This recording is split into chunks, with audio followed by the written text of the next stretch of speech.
Hola muchachos, ¿qué tal? Un gusto saludarlos. Mi nombre es Claudio Vicente García Duarte. Inicialmente fui locutor profesional, trabajé en Caracol Radio Bucaramanga, Radio Reloj. Después me hice periodista. Fui de los últimos periodistas empíricos en este país, así que a mí me graduó el Ministerio de Educación Nacional con mi tarjeta profesional número 9002. Además, pues me he dedicado también al comercio de medicamentos naturales.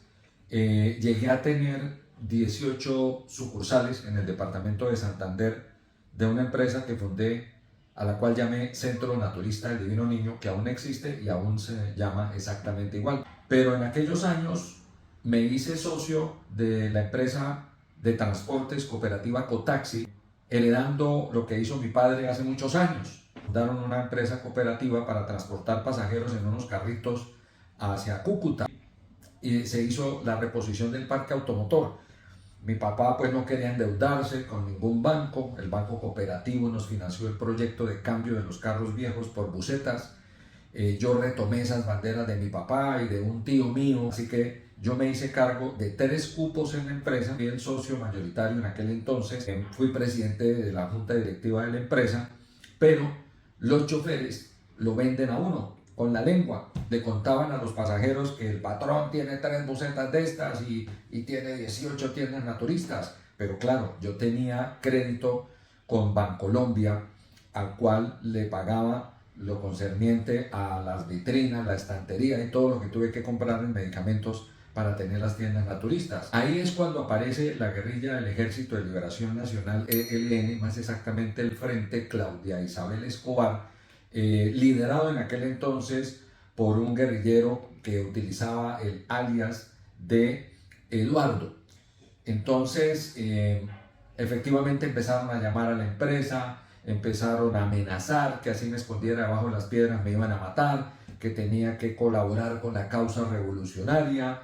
Me mandaron fotos de las placas de las busetas, me enviaron fotos saliendo de casa con mis hijos, me enviaron fotos de mi hija mayor subiendo y bajándose del transporte escolar y me colocaban citas en un municipio santanderiano llamado Río Negro, Santander. Yo no acudía a esa cita. Entonces hicieron un intentaron secuestrar a mi hija Laura Juliana del transporte escolar. Fue que la maestra que venía en el transporte no se dejó quitar la niña de los brazos. Ellos se asustaron porque esta mujer empezó a gritar, pero en vista de ese intento de secuestro de la niña, pues ahí sí me asusté. Tuve el temor de acudir a las autoridades porque dije, bueno, me van a decir es que no les colaboren nada y de pronto me va a pasar algo o le van a hacer algo a alguno de mis hijos. En vista de eso, acepté la invitación que me hicieron para que me presentara en el municipio de Río Negro, en el parque principal, con unas señas muy puntuales. De ahí me condujeron a otro municipio santanderiano por carretera destapada, que eso era infestado de guerrilla en esa época, y allá tuve la primera entrevista con este comandante que se hacía llamar Eduardo y también se hacía llamar Elías.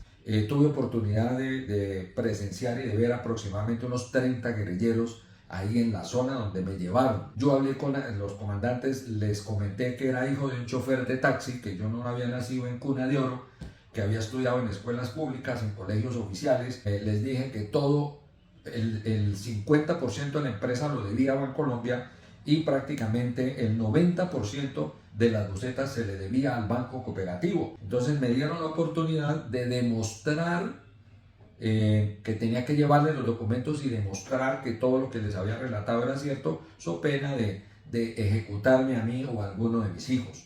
Me dieron 15 días de plazo, efectivamente yo reuní los documentos, volví nuevamente a reunirme con ellos, les presenté los documentos y allí en esa segunda conversación expuse otro tema.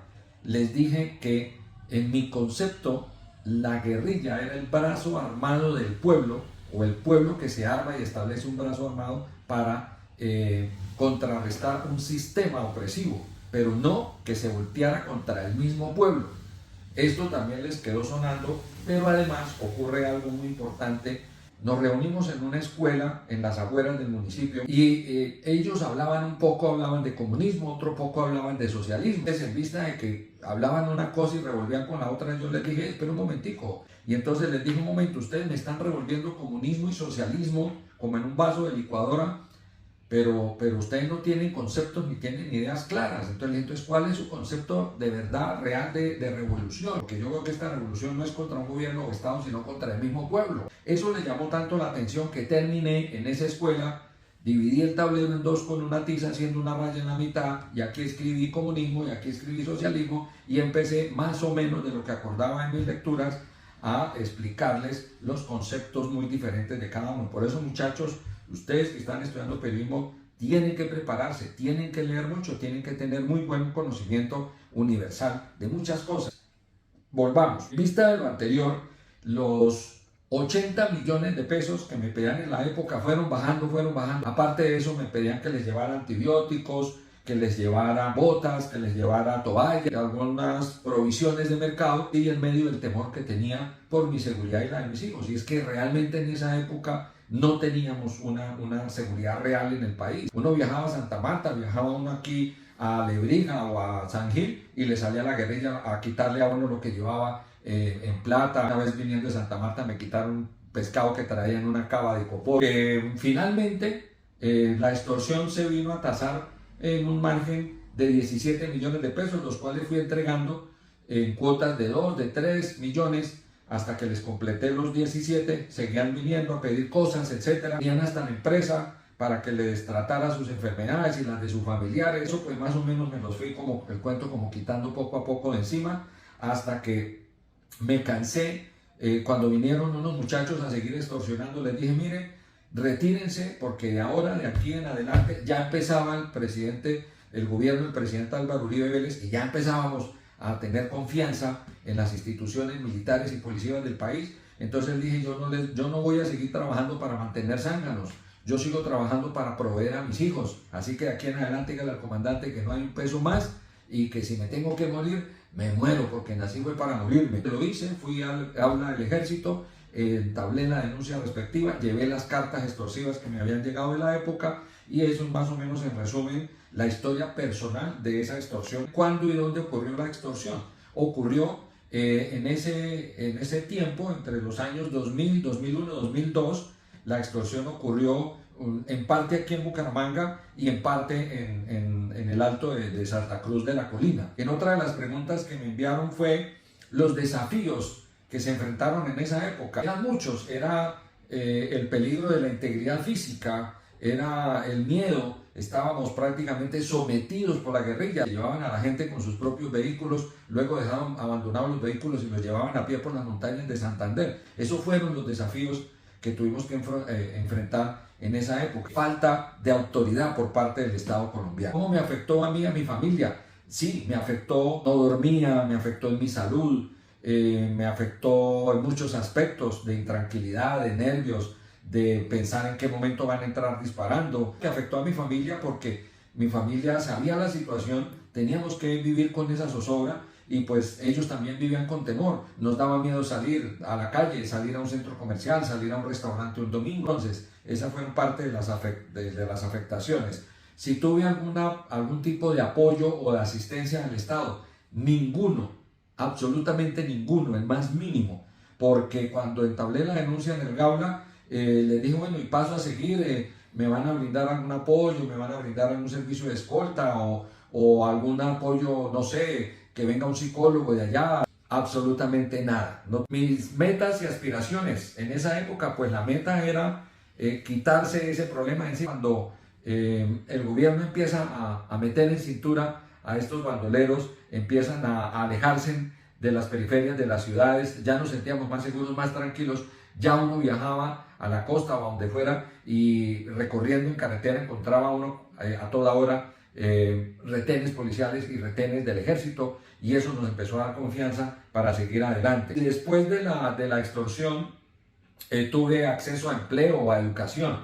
Bueno, afortunadamente pues yo tenía mi empresa, o sea, yo seguí trabajando. Y finalmente la pregunta es: ¿qué le aconsejo a personas, por ejemplo, que estén viviendo este tipo de situaciones? Personas que estén siendo extorsionadas, o empresas, como está ocurriendo ahorita, por ejemplo, en la costa. Extorsionan a los tenderos, extorsionan a los vendedores ambulantes de la calle. Acudir a las autoridades es denunciar, denunciar y acudir a las autoridades, no dejarse intimidar y tener muy claro que si hay algo cierto que tenemos en el camino de la vida es que tarde o temprano vamos a morir. Lo más cierto y seguro que tiene el ser humano es la muerte y tarde o temprano va a llegar de una u otra manera. Entonces ese es mi mensaje. Les agradezco inmensamente por la oportunidad. Espero que este testimonio de lo que ocurrió en Colombia en aquellas épocas y de cómo afectado que fui en mi integridad, en mi economía, los nervios, del temor, de la angustia que tuve que vivir, sirva para que ustedes conozcan una parte de la historia de esa Colombia, cómo se vivía en aquella época cuando muchos de ustedes aún no habían nacido. Muchas bendiciones para todos, muchas gracias.